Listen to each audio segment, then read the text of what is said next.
It was one of those nights where laughter in the room felt cruel, where every whisper carried a sting, and where one person's pain was just another person's entertainment. The restaurant glowed with golden light, polished floors reflecting candles that flickered gently on each table. And in the middle of that elegant chaos sat Emma Collins, her hands folded nervously in her lap, her heart racing in rhythm with the quiet hum of voices around her. She didn't belong here, not really, not in this world of glittering dresses and confident smiles.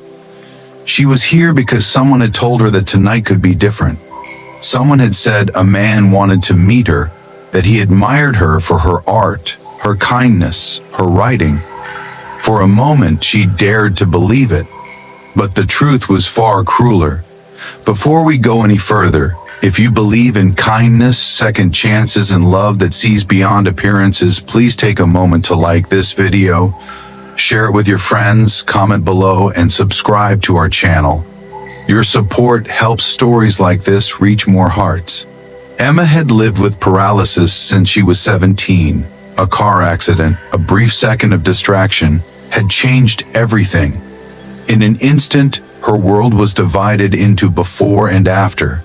The girl who used to run across open fields and dance barefoot on the grass now moved through life in a wheelchair. And yet, she refused to let that chair define her. She studied hard, graduated with honors, and worked as a children's book illustrator from home. Her life wasn't easy, but it was hers, and she'd made peace with that. That's why when a few co-workers from the art studio invited her to dinner, she thought it might be nice to go. It was a fancy restaurant in downtown Seattle, tall glass windows, the skyline shining like a sea of stars, and soft jazz echoing through the air. They told her it would be a double date. They told her the man she'd be meeting was kind, mature, and someone who wanted to meet a woman who saw the world differently. It sounded almost poetic. But when she arrived, dressed in her light champagne dress in quiet hope, she noticed something strange. The other tables around her were filled with familiar faces, co-workers, acquaintances, people she barely spoke to at the office. And the way they looked at her, some whispering, some hiding smiles, made her stomach twist. She didn't understand, not until she saw her date. He wasn't there. The chair across from her was empty for nearly 20 minutes. And when a young man finally walked in, his eyes flicked to her and then to the others watching from nearby tables. He gave a half smirk, nervous, guilty, unsure, and sat down. His name was Tyler. She remembered him vaguely from the office, one of those guys who loved attention and jokes that weren't funny. He ordered a drink, barely looked at her, and within minutes, his friends started laughing quietly at another table. It hit her like a storm. This wasn't a date, it was a setup. They'd made her a joke, a blind date prank on the girl in the wheelchair. The idea that someone would be desperate enough to believe a man like Tyler wanted to take her out. She could see the pity and amusement in their faces as they glanced over, trying not to laugh outright. Her throat tightened, her hands trembled, and she wanted, more than anything, to disappear. Tyler muttered something about getting a call and slipped away. He didn't come back. For a while, Emma sat there, frozen, the candlelight blurring as tears welled in her eyes. She didn't want to cry, not here, not in front of them. But humiliation burned hotter than she could contain. Her chest ached, and she struggled to keep her composure. The whispers grew softer but more cutting, and she could feel every glance pierce her skin. She thought about leaving, but the restaurant floor was crowded, and maneuvering her wheelchair past the narrow aisles and smug smiles felt unbearable. So she stayed still, silent, trying to hold on to the last shreds of her dignity. That's when someone new walked in. He was tall, confident, and strikingly composed. The kind of man whose presence shifted the entire atmosphere.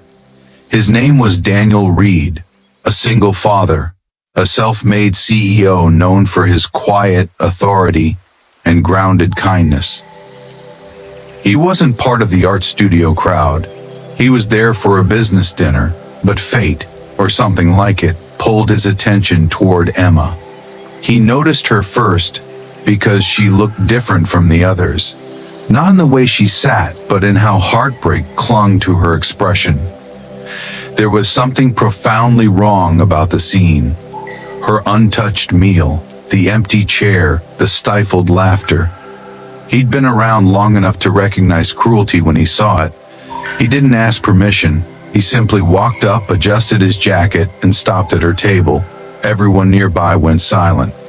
Without hesitation, Daniel sat down in the empty seat across from Emma, looked her straight in the eyes, and gently took her trembling hand in his. The whispering stopped. "She's with me," he said calmly, his voice steady and unmistakably firm. It was only 5 words. But they changed everything. The laughter died instantly. The tables nearby went still. Even Emma froze, uncertain if this was some kind of act, another layer of mockery. But when she looked into his eyes, there was no pity, no amusement, just sincerity. Warm, unwavering sincerity. Daniel turned toward the waiter, ordered 2 glasses of wine, and began speaking to her as if they'd known each other for years. He asked about her art, her favorite colors, what inspired her to draw. His tone was gentle, but not patronizing. He treated her like a person, not a symbol. Slowly, Emma's shoulders relaxed. Her voice returned, shaky but growing steadier with each word. As they spoke, the city lights glowed brighter behind them, casting reflections across the window. The hum of conversation resumed, but the mockers were quiet now, their laughter replaced by uneasy guilt. Daniel told her he was a father to an 8-year-old girl named Sophie, who loved stories about brave heroines. He said he admired artists, especially those who could paint emotion with color. Emma found herself smiling genuinely for the first time that night. She didn't even realize her tears had dried. The dinner that started as humiliation transformed into something tender and profound. By the time dessert arrived, Emma had forgotten about the people watching. It was just the 2 of them, 2 strangers finding warmth in a moment that was never supposed to happen. When the evening ended, Daniel stood up, came around to her side, and quietly said, "Let me walk you out." She hesitated. She'd been walked out before, often with awkward goodbyes, but something about the way he offered made it feel different. As they rolled out of the restaurant together, Emma could feel the stares following them. But for once, she didn't care. Outside, the night air was cool, the streetlights soft. Daniel pulled out his phone, smiled, and said, "You mentioned you illustrate children's books. I think Sophie would love them.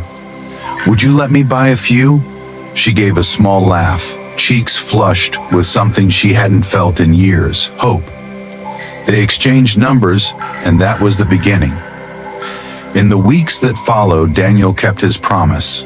He bought her books, introduced her to publishers, and even commissioned her for an illustrated campaign for his company. But beyond that, he simply showed up. He called to ask how she was doing, dropped by with coffee, shared stories about Sophie's school projects. He didn't treat her like someone who needed saving. He treated her like someone worth knowing. Emma found herself drawing again, not just for work, but for joy. She painted late into the night, capturing scenes of warmth, resilience, and quiet courage.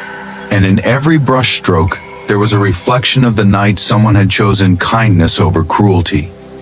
One evening, weeks later, they met again at the same restaurant, this time by choice. She wore a deep green dress, her hair curled softly, and when he arrived, he smiled like he'd been waiting all his life for that moment. They sat by the window again, the city alive behind them. Daniel reached across the table, gently took her hand, and said, "You know, that night, they thought they were setting you up for embarrassment. But I think they just set me up to meet the right person." Her eyes filled with tears, not of sadness, but of gratitude, because sometimes life's cruelest moments become the beginning of something beautiful. As they talked and laughed under the soft glow of candlelight, the world outside moved on, unaware that inside, two broken pieces had found a way to fit together perfectly. Emma had always believed that love wasn't about perfection, it was about recognition. Someone seeing you, really seeing you, even when you'd learned to hide. And now, she was seen.